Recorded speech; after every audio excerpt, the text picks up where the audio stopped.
Merci. D'autres questions? Non. Je passe la parole maintenant à Pierre Denis qui va nous parler également de la réadaptation fonctionnelle par les moyens de médecine physique. Vous avez la parole. Je vous remercie de m'avoir invité pour parler ce soir en complément de magnifique exposé de François Richard sur toutes les solutions chirurgicales en urologie fonctionnelle, de quelques points complémentaires. Ces points complémentaires sont issus du monde de la neurourologie. Le premier, c'est celui de l'exemple de la toxine botulique. La toxine botulique, aujourd'hui, c'est un des traitements en cours de développement de manière majeure dans la pathologie urologique. Alors, vous savez que c'est une protéine produite par le Clostridium botulinum. Il y a 7 sérotypes de toxines. Celles utilisées en clinique humaine, c'est les toxines A et B, principalement là. C'est une neurotoxine extrêmement puissante qui est formée de 3 sous-unités, dont une sous-unité qui est l'activité protéolytique. Alors, pendant très longtemps, la toxine botulique a été considérée comme étant un traitement potentiel de pathologie touchant le muscle strié de manière exclusive. Et toute la compréhension du mécanisme d'action de la toxine botulique était centrée sur le relargage vésiculaire de l'acétylcholine. Et la toxine botulique vient reconnaître le récepteur sur le neurone moteur, est internalisée, transloquée, sa chaîne légère est transloquée et vient interagir avec les protéines qui sont responsables de la vésicalisation, enfin de la fusion des membranes synaptiques dans le bouton terminal et du relargage des neurotransmetteurs. Alors selon le sérotype de la toxine, on vient cliver une des sous-unités du complexe osnaire, qui est le complexe protéique responsable de cette fusion synaptique. Et les choses sont beaucoup plus compliquées.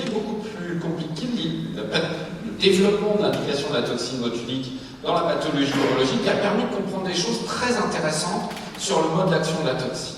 Le mode d'action de la toxine, comme vous l'avez vu, ce n'est pas un mode d'action spécifique d'un neurotransmetteur. C'est un mode d'action spécifique d'un mode de relargage du neurotransmetteur.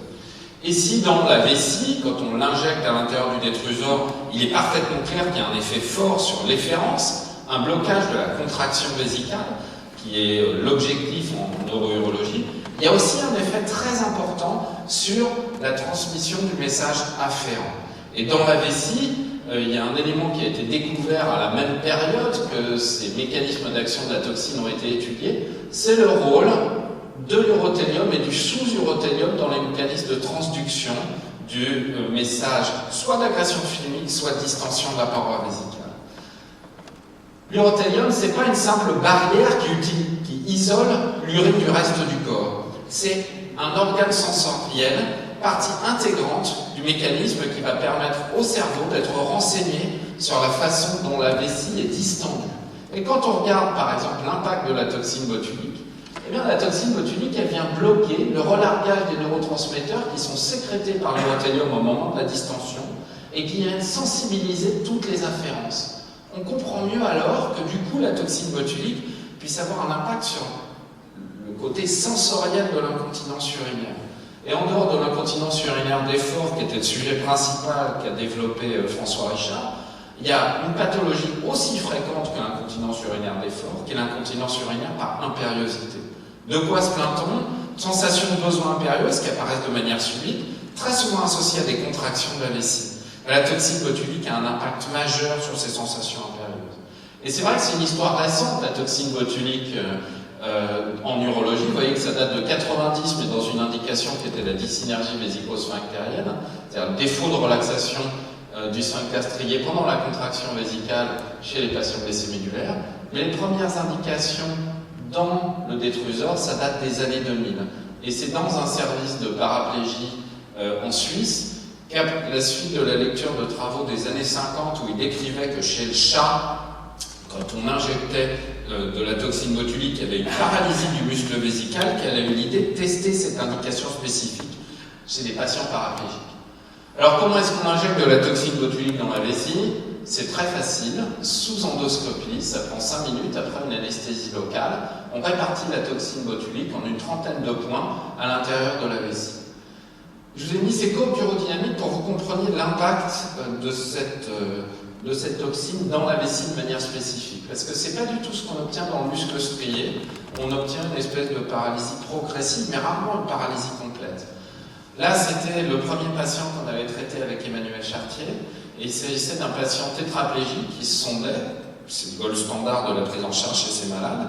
Le sondage, c'est le mode de miction. Et pour contrôler les risques rénaux liés aux contractions non inhibées de la vessie et au régime de haute pression, on donne des parasympathicolytiques, souvent à forte dose.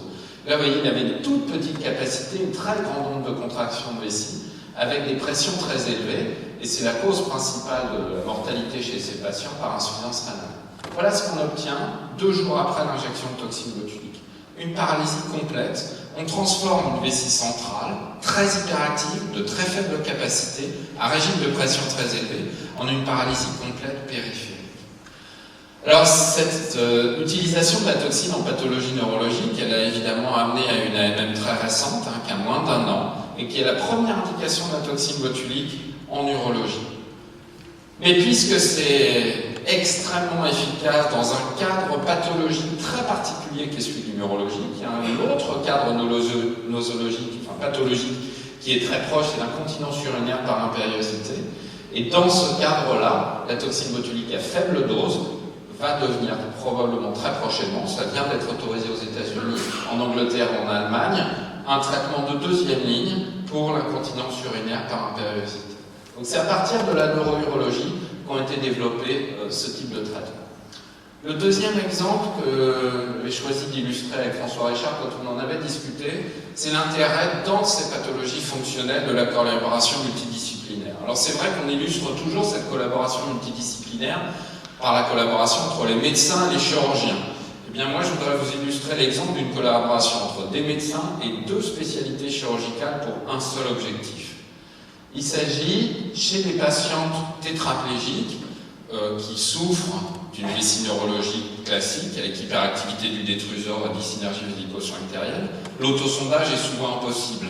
L'urètre est difficile d'accès, les capacités manuelles sont souvent insuffisantes pour pouvoir permettre l'autosondage, et donc on n'a que 2 ou 3 alternatives possibles, soit la dérivation de Brecker, c'est-à-dire mettre les urines à la peau, soit la sonde à demeure. Et la sonde à demeure, c'est 75 fois plus de chances à long terme de développer un cancer de vessie. Alors qu'est-ce qu'on peut proposer? On peut d'abord proposer d'améliorer la fonction des membres supérieurs par des transferts tendineux. Et cette utilisation de chirurgie de transfert, elle se fait à partir d'une classification selon le niveau de l'atteinte. On va avoir plus ou moins de muscles fonctionnels. Et selon le nombre de muscles fonctionnels, on va pouvoir obtenir une flexion, une extension du coude, un effet ténodèse avec une fermeture de la main en réanimant une extension du poignet, avec une stabilisation de la première colonne du pouce, du coup, une capacité d'avoir une pince termino-latérale de la main. Donc le premier temps de la prise en charge chez ces patients tétraplégiques, c'est d'abord une chirurgie de réanimation de cet effet ténodèse des 2 membres supérieurs. Et une fois qu'on a fait ça, il n'en reste quand même pas moins vrai que même si on récupère une fonction ténodèse efficace, l'accès au périnée va rester très compliqué. Et bien là, il est tout à fait possible de faire une chirurgie, on va le voir un tout petit peu après, qui consiste à faire une cystostomie continente, c'est-à-dire créer un canal qui va pouvoir permettre à partir de l'abdomen d'aller jusque dans la vessie, en faisant soit de la toxine botulique, soit un agrandissement de la vessie pour assurer la continence et la préservation du risque rénal.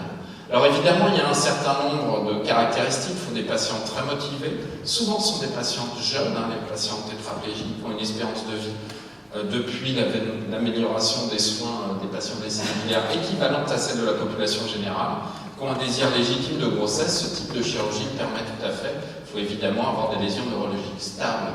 Alors on peut faire les chirurgiens font différents types de montages chirurgicaux. L'important, c'est qu'avec selon le montage, on utilise soit de l'appendice, soit du grêle, on peut faire varier un élément extrêmement important qui est la capacité de pouvoir faire varier l'orifice de stomie. Et en particulier, grâce à un artifice qui a été développé à la Pitié-Salpêtrière en conservant un lambeau de vessie postérieure, on peut faire monter le montage du grêle avec ce système anti-reflux jusqu'à l'ombilique. Et du coup, il y a une capacité à avoir quelque chose qui, d'un point de vue esthétique, est complètement, à part évidemment la grande cicatrice de la parotomie, on ne voit pas d'orifice de la stomie pour aller jusque dans la vessie. Et donc c'est une chirurgie qui est de plus en plus développée, mais c'est un exemple pour un bénéfice fonctionnel, et évidemment en conservant le bénéfice de la préservation rénale, nécessite la collaboration de médecins et de chirurgiens. Alors je voulais juste évoquer le futur. C'est vrai que chimie en pathologie neuro-urologique, on a très souvent cette association d'hyperactivité du détruseur et dysynergie.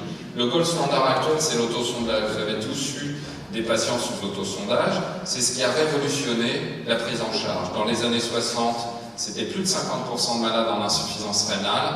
Aujourd'hui, c'est moins de 1% de patients paraplégiques en insuffisance rénale. Et donc, ce qu'on cherche toujours, c'est à calmer cette vessie, la toxine botulique ou la chirurgie, et permettre l'autosondage. Alors, nous sommes en train d'explorer une autre piste qui consiste à faire un silencing des afférences, c'est-à-dire bloquer la boucle réflexe de la contraction vésicale, en utilisant des vecteurs viraux recombinants, en particulier de l'herpès, pour pouvoir permettre du coup d'avoir une boucle réflexe qui empêche l'apparition de la contraction vésicale. Et si on associe à cette thérapeutique spécifique de la vessie la possibilité de faire de la stimulation électrique pour déclencher la miction, on répond donc au double objectif d'une miction sans sondage par stimulation électrique, associée à une continence parfaite par déafférentation sélective de la vessie. Cette solution thérapeutique, elle avait déjà été développée, mais elle s'associe à des radicotomies postérieures qui avaient un désavantage majeur, c'est qu'ils altéraient la fonction sexuelle, la fonction anorectale, les systèmes de protection cutanée au niveau des fesses, et du coup n'étaient absolument pas utilisés. Voilà, je vous remercie.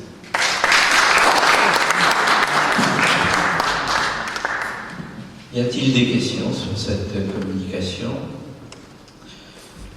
Non, eh bien, nous avons consacré toute une séance pathologie ou traitement d'ordre fonctionnel, avec beaucoup d'intérêt, d'ailleurs très varié, depuis l'oreille, le système neurologique, les paralysies réhabilitées, l'urologie, et au fond, je crois que c'était très utile de mettre l'accent sur ce côté fonctionnel.